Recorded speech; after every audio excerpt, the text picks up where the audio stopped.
Hello everyone, this is doctor Rohini सावरे। आयुर्वेदिक के समय आप सभी का स्वागत करती हूँ।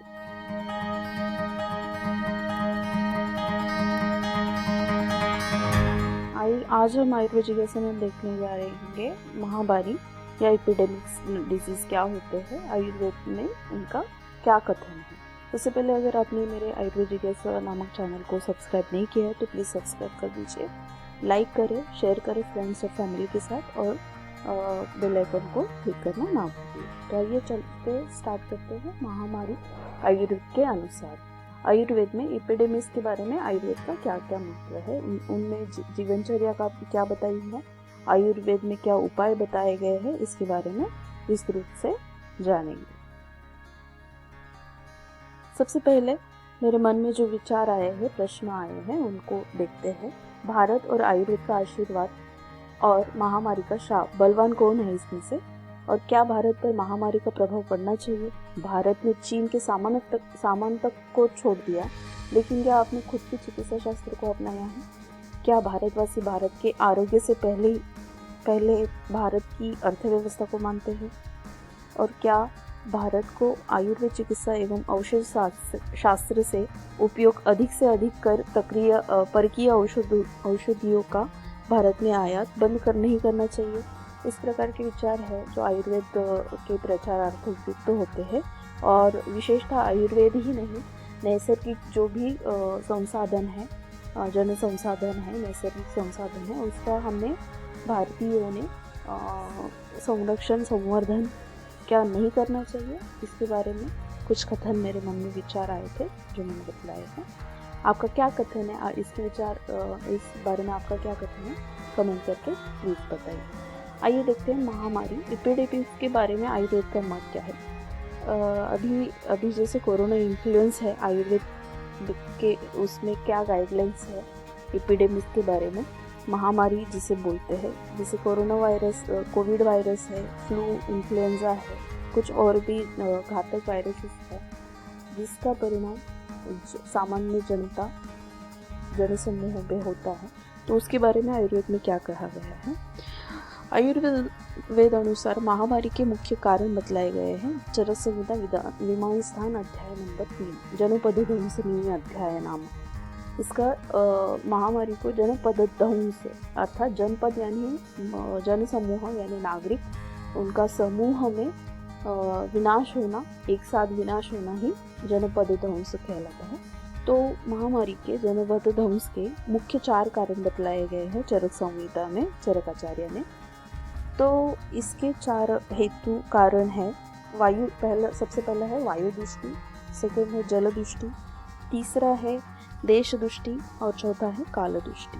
तो जैसे जैसे वायु दुष्ट हो जाता है वैसे जल हो जाता है, फिर बाद में देश, और अंत में काल भी दुष्ट हो जाता है। एकंदरित पूरा सालों साल मतलब ये व्याधियाँ जो प्रसार हो रही है, प्रसारित होके सब जनपद का विनाश या विध्वंस करिए, इस प्रकार काल दृष्टि अंततः हो जाती है। तो महामारी के मुख्य हेतु के निमित्त कारण कौन से हैं? अभी देखते हैं वायु जल देश दुष्ट होने में कौन से मुख्य हेतु है या निमित्त कारण कौन से।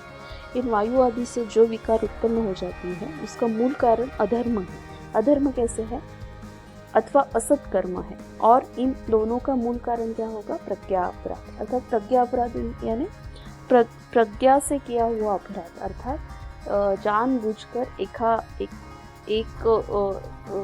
जो चीज़ अपने महत्व की है, अपने फायदे की है, ये ऐसे सोच के दूसरे के बारे में विचार न करते हुए वो अपराध किया जाना, इसे ही प्रज्ञा अपराध कहते हैं। और प्रज्ञा अपराध जन्य ही ये चारों कारणों की उत्पत्ति का निमित्त कारण बतलाया गया है, जैसे कि वायु दृष्टि, जल दृष्टि, देश दृष्टि और काल दृष्टि। जैसे वायु दृष्टि का उदाहरण लेते हैं प्रज्ञा अपराध में, जैसे इंडस्ट्रीज, कंपनीज हैं जो हार्मफुल वेस्ट प्रोडक्ट्स बाहर वायु स्वरूप या जल स्वरूप या देश स्वरूप बाहर निकालते हैं आउटपुट के दौरान। तो इस प्रकार से वायु जल देश दृष्टि हो जाती है। इसी तरह प्रज्ञा अपराध होके महामारी के मुख्य कारण पैदा हो जाते हैं। अंततः चरकाचार्य ने बोला है, वातात जलम जलात देशम देशात कालम स्वभावता विद्यात दुष्परिहार्यत्वात् गरीयस्तरम अर्थविद। अर्थात दूषित वायु से बचने के लिए अन्यत्र शुद्ध वायु के स्थान में जा सकते हैं, परंतु जल तो नहीं छोड़ा जा सकता। अगर जल भी छोड़ दे तो देश को छोड़ना कठिन है। यदि दूषित देश को छोड़कर दूसरे देश में चले जाए तब भी काल की सीमा से तो नहीं बचा सकते। मतलब अभी अंततः अभी करंट सिचुएशन में कोविड स्टेट में अगर दूसरे देश में भी जाते हैं तो इसका प्रसार होना अनिवार्य है, कोई इसमें अंतःपर्याय उपलब्ध नहीं है। इसलिए उत्तरोत्तर वायु जल देश काल की प्रधानता जाननी चाहिए और इनको महत्व देकर जिस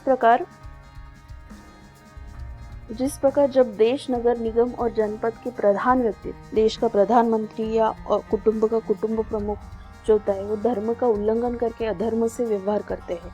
जैसे कि देश में प्रधानमंत्री अगर धर्म का उल्लंघन करे और देश के बारे में न सोचते हुए देश का पैसा लूट के खुद की कमाई और खुद का भला और खुद का फ़ायदा सोच के पूरे देश का विनाश कर देता है, उसी प्रकार अगर कुटुंब का कुटुंब प्रमुख इतर फैमिली, इतर सोसाइटी में जो भी व्यक्ति है उनका न सोचते हुए खुद का फ़ायदा देख के जो भी मन में आए वो वैसे बिजनेस करने लगे, कुछ भी गलत काम करने लगे, तो क्या होता है कि धर्म का उल्लंघन हो जाता है और अधर्म से व्यवहार करने लगता है वो। और तब उनके आश्रित जो होते हैं, जैसे कि कुटुंब में अदर कुटुंब प्रमुख से बचे हुए जो भी उस कुटुंब प्रमुख में रिलाय होने वाले, डिपेंड होने वाले जो भी व्यक्ति होती है, उन पे जनपदवासी लोग, उनके आश्रित जो भी लोग होते हैं, उस व्यापार से जीविका चलाने वाले जो भी लोग होते हैं, वो अधर्म, चोरी, भ्रष्टाचार को बढ़ावा देने लगते हैं और फिर अपना फ़ायदा सोचकर अधर्म बलवान हो जाता है और दबाकर उसका परिणाम अंततः निसर्ग शक्ति और जनपद और आश्रित लोगों पर होता है। इसीलिए आयुर्वेद में धर्म को लुप्त करने वाले, अधर्मचरण करने वाले, सद्गुणों का त्याग करने वाले, देवता को त्याग करने वाले जिस देश में रहते हैं वहाँ की ऋतुएं भी विकृत हो जाती है। अर्थात निसर्ग तो विकृत हो ही जाता है, साथ साथ कालांतर में ऋतु भी विकृत हो जाते हैं। उसमें उपाय होने में बहुत दीर्घ काल लगता है।